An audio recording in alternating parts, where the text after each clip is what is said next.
அதுக்கான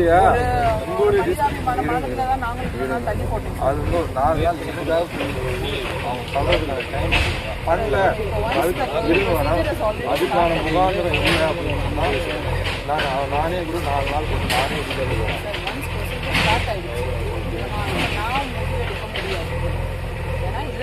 வேற யாரும் யாரு இப்போ நான் இங்கே வந்து ஃபீல்டில் இருக்கிற ப்ரொசீஜர் ஆல்ரெடி ஸ்டார்ட். நான் இப்போ வந்து ஸ்டாப் பண்ணுறதுக்கு எனக்கு அதிகாரம் வேற யாருக்கு கோர்ட்டில் தான் சொல்லியிருக்காரு.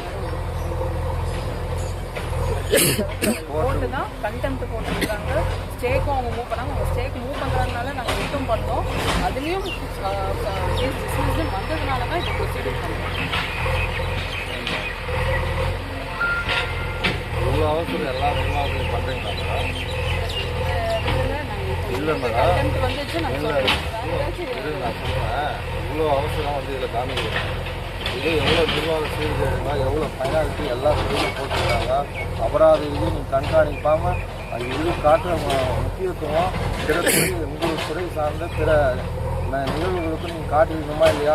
கிட்டத்தட்ட கோடிக்கணக்கில் ஃபைன் போடுற அளவுக்கு நீங்கள் கண்காணிப்பாமல் இருக்குங்க. அதனுடைய செய்தியெல்லாம் எனக்கு வருது. இதனுடைய முக்கியத்துவம் அதுக்கும் காமிச்சிருக்கலாம்ல. நீங்கள் என்ன கேட்குறீங்களோ அதை நீங்கள் என்கிட்ட என்னன்னு டேரெக்டாகவே கேட்டுருங்க. ஆஃபீஸில் கேளுங்க, நான் அதுக்கு ஆன்சரும் கொடுத்துட்றேன் சார். இல்லை இதுக்கு நீங்கள் எல்லாமே மறைமுகமாக பேச வேண்டிய அவசியம் எனக்கு ஒன்றும் இல்லை சார். ஒவ்வொரு துறையிலையும் வந்து ஃபைன் போட்டிருக்காங்க. அது வீக்லி வந்து சூப்பர்வைசர் சம்திங் ரிலேட்டட் இந்த இஷ்யூக்காக நீங்க பேசுறீங்க. வேற ஏதாச்சும் இஷ்யூனா தயவு செய்து சொல்லுங்க. நீங்க என்ன ஆவணம் காமிக்கிறீங்களோ அதுக்கு நான் என்ன நடவடிக்கை எடுக்கிறேங்கிறத நான் உங்களுக்கு சொல்றேன் சார். இது ரிலேட்டடாக தான் சொல்றேன். இது கண்டெம்ட் ஆஃப் கோர்ட் இருமா. கண்டெம்ட் ஆஃப் கோர்ட் வந்து வந்த உடனே இது வந்து எத்தனை நாள் இது பண்றீங்க? இது ஒரு 5 நாளோ இல்லை 1 மாதம் கூட இருக்கட்டும். அதே போல கோடி கண்டெம்ட் ஆர்டர்ஸ் எப்போ வந்துச்சு? வந்து வளங்கள் சுரண்டு போகுது. அதை கண்காணிக்கிறதுக்கு இந்த வேகம் காமிக்கலன்னு தான் ஒப்பிடுறேன் தவிர நான் வேற துறைக்கு போகல.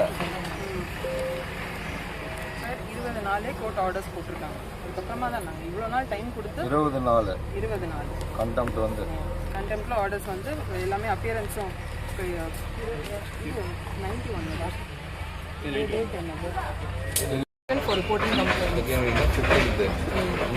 அதுக்கப்புறமா அவங்க ஸ்டே மூவ் பண்றேன்னு சொன்னோன்னா நாங்கள் அதுக்கும் வெயிட் தான் பண்ணோம். இதோ எங்களோட நோட்டீஸ் பீரியட் எல்லாமே முடிஞ்சிருச்சு. 4 வீக்ஸ் கொடுத்துருக்காங்க மேடம். 2 வீக்ஸ் ஜூன் 24, 2026 இருந்து 4 வீக்ஸ் ஆல்ரெடி லேப்ஸ் ஆயிடுச்சு. அதுக்கப்புறமா வந்து கம்ப்ளைன்ஸ்க்கு ஜூன் 2nd வீக் போஸ்ட் பண்ணுங்க, எவிக்ஷன் ரிப்போர்ட் கொடுங்கன்னு சொன்னாங்க. அந்த டைம்ல அவங்க ஸ்டே ப்ரொசீட் பண்ணுறாங்க.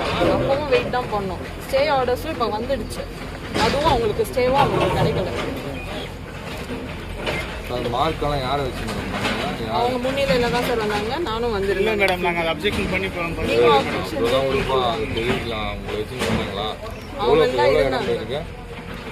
அந்த வீட்டிலேருந்து ஃபர்ஸ்ட் வச்சதால வந்து இந்த வீட்டிலேருந்து ஒரு அளவு முன்னாடி வச்சாலும் இந்த லாஸ்ட் வரைக்கும் இப்போ அதுவே இறங்குன்னு எவ்வளோ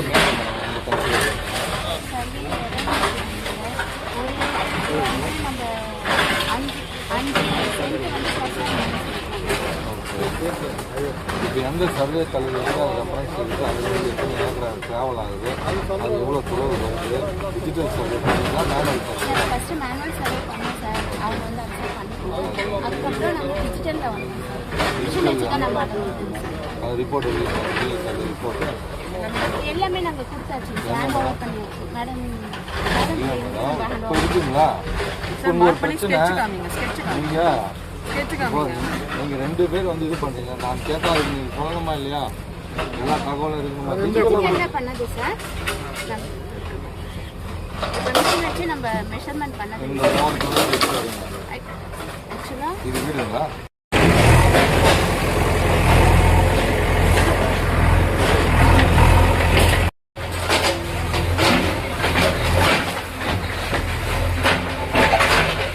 பின்னாடி வந்தது